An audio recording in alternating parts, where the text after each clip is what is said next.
Okay, so we're going to do the November edition of 21 questions. And I actually took the majority of these questions on the 6th and then just kind of got too busy trying to get ready for the show coming up and stuff to answer them. So I got a couple more today, and so I'm going to answer them. So this will be the first time that I took questions and they literally just sat here in the computer and I didn't touch them until today.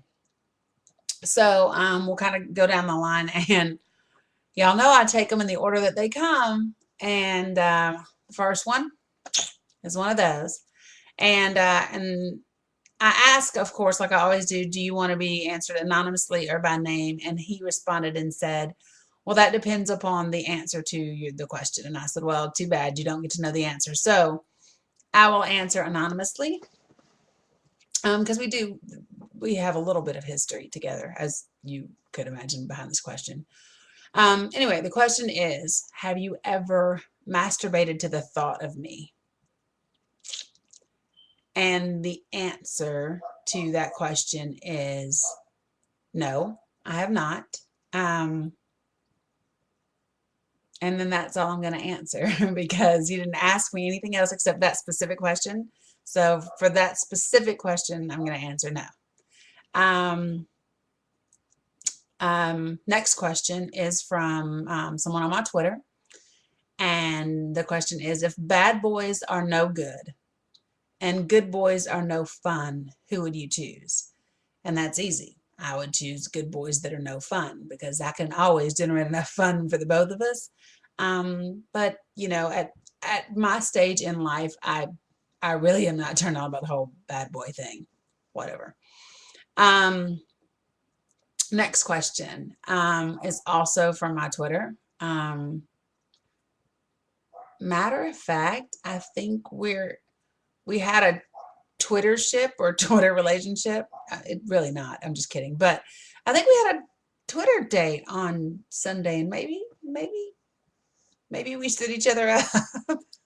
Anyway, the question is, why are you single? Um, why why are you single? I guess I don't know because I got divorced a while back and for a very significant period of time wasn't interested in anything remotely close to a serious relationship. Still not really sure that I'm open to a serious relationship. I'm open to being open. How about that? Which is a definite step in the right direction. Um, but I'm okay being single. I don't feel any pressure to not be single. So how about that? Um, Next question. Back to the person who asked me the very first question. I told you guys that we had a little bit of history, and this person, at the time that we had a little bit of history, this person wasn't really sure what was going on in their life. And because they weren't sure about some things, I really wasn't sure about some things. And so I just left it alone and thought, better not to go down this road. So this person just said to me, now he's sure about what he was unsure about. And what would that change as far as how I feel about him is the question.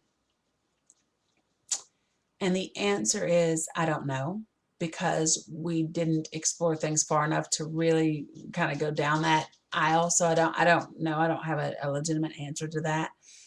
Um, could it change things? Sure. Sure it could. Um, I just don't know. We'd have to just see. So could it change things so far as how I feel about you? Yes. What would it change? I don't know because we didn't go that far. Next question. Anonymous from my Facebook, and it says, can you, or is it too complicated for you to date without expectations? Just enjoy the moment, the conversation, not disqualifying or qualifying the person, just dating for fun. And to answer this question, it's not too complicated for me. I've found that it's too complicated for the guys that I've gone out with. Um, I hate to say it, but women know when we meet you, when we go out with you, when we spend any time with a guy, we know in a matter of moments whether you have a hope in hell of dating us, getting it, whatever, because there's this thing, and if you don't have the thing, I know what it takes for me. So I can do it just for fun, just not for a long period of time, just for fun, because I love to be mentally challenged, and I love the quid pro quo, and I love the smart assedness and the wittiness, and that kind of stuff is fun for me, and those things intrigue me. And when you mentally stimulate me, then emotionally you get to me, and so then it becomes this what do I think kind of thing. So I don't know if that answers your question or not. Um, Next question is, what is your view on poetry becoming a dying art? Um, I wasn't aware that it was, honestly. I don't get caught up in the whole, I don't think of myself as a traditional poet. You know what I mean? I'm not trying to change the world. I'm not talking about the eye and the pyramid on the back of your dollar bill. I'm not talking about the conspiracy theories and, the man holding us all down. That I write my life, and my life happens to be a lot like other people's lives, and I think that that's what people get. So for me, for what I consider to be poetry, for me, for what I write, I don't know that it would ever die, because I write life, and people are people. So I think as long as I'm doing that, then I'll always have someone to relate to, and someone will always be able to relate to me and what I do. I think, like many other art forms, it can get diluted, and it can get misconstrued, and it can get abused, and things like that. And if you think about it from that perspective, okay. But I don't get caught up in that too much. I try to stay in my lane and don't worry about the rest. So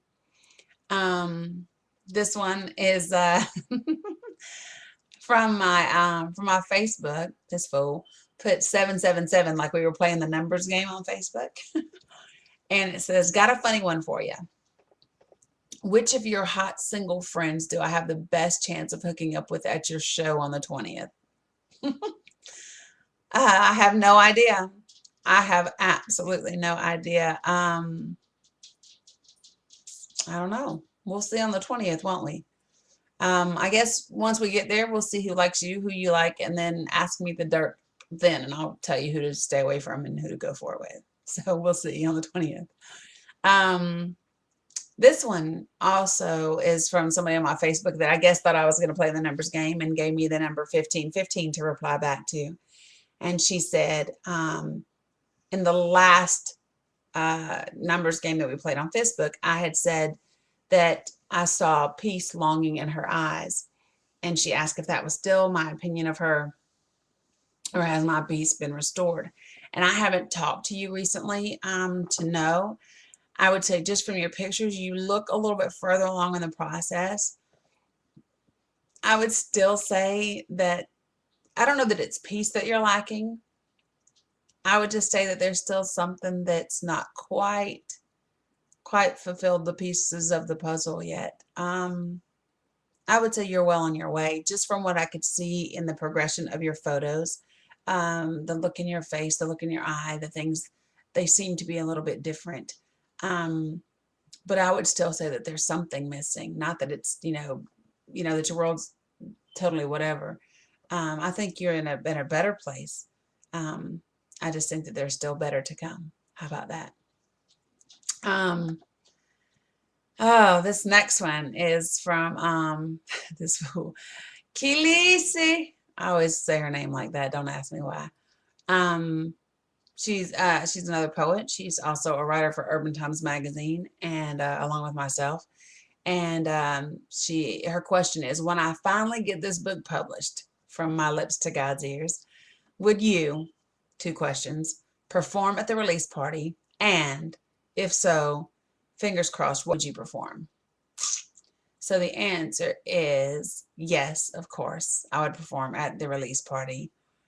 And I have no idea what I would perform, because I have no idea when you're going to finish the book. So we will see where I am in life, where you are in life, and what I feel and think is appropriate and what comes out. And then we'll go from there. How about that? Um, Next question. This is from someone on my Facebook as well. And it says, where is your hot spot? Um, I don't know that I have a hot spot. I don't know that I have a hot spot. I think like most women, I love a guy that can kiss. Good kisser. It's a real nice way to warm up, I guess. Whatever. And one more, and then I'm going to stop this recording, and then I'll start session 2. Okay. And then the next question is, I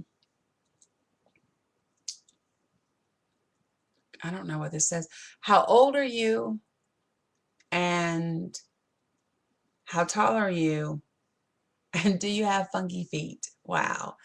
I am 38. I am somewhere between 5'6" and 5'7". It just depends. Yeah, 5'6" and a half, 5'7". And do you have funky feet? No. I'm actually pretty OCD when it comes to feet. I think that they're supposed to be clean, and I'd hate to see women. Have you ever seen a fine woman in stilettos and then her heels are all cracked and her toes are all jacked? I have this thing about that. So no, I don't. I believe in the little petty egg, you know, that cleans it all off. And matter of fact, I'm giving myself a petty tonight. So that will do it for the first session of 21 questions.